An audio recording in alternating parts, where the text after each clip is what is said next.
আসসালামু আলাইকুম এভরিওয়ান, কেমন আছেন সবাই? আশা করি সবাই ভালো আছেন। সবাই তো রোজা রেখেছেন, তাই না? বলুন, রমজান মাসে রোজা রাখতে হবে, 5 ওয়াক্ত নামাজ পড়তে হবে, আমল করতে হবে, যত পাপ আছে ধুয়ে মুছে ফেলতে হবে, তাই না? বলুন, সবাইকে জ্ঞান দেওয়ার জন্য অনেকেই বলবেন সো সরি। তো বলতেছি আমি আজকে খাসির গোস্ত পরের ভাত অর্থাৎ সিয়ারির জন্য আমি রান্না করবো আগে, কারণ বাবু নিয়ে বুঝে নিত, বাবুর সামলানো অনেকটা ব্যাপার, ঝামেলা হয়ে যায়। সো দেখুন, আমি সকাল সকাল রান্না উঠিয়ে দিব, আর আমি সিয়ারির আগে গরম করে নেব, খুব সুন্দর করে গরম করে নেব। হ্যাঁ পাপা, হ্যাঁ। সো দেখুন, মাংসটা আমি সুন্দরভাবে কষিয়ে নেব।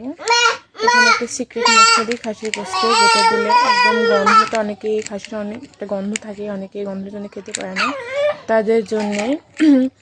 সো এই মশলাটা যদি জানতে চান তাহলে কমেন্ট বক্সে কমেন্ট করুন, আমি মশলাটা সবাইকে নাম বলে দেবো।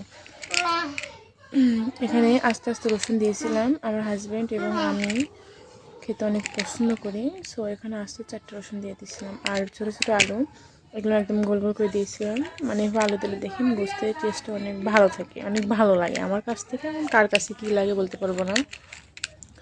আপনারা সবাই প্লিজ ভিডিও বেশি বেশি দেখবেন, শেয়ার করবেন, লাইক দিয়ে পাশে থাকবেন।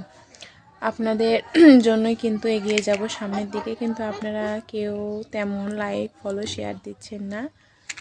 প্লিজ লাইক ফলো শেয়ার দিন, আর সামনের দিকে আমাকে এগিয়ে নিয়ে যাওয়ার জন্য সবাই সাহায্য করুন। দেখুন, আমার রান্নাটা প্রায় কমপ্লিট হয়ে এসেছে। সো আমি এভাবে নামিয়ে নেব। কি মাম্মা, কি করবা তুমি? বাই, সবাই ভালো থাকবে, মজা রাখবেন।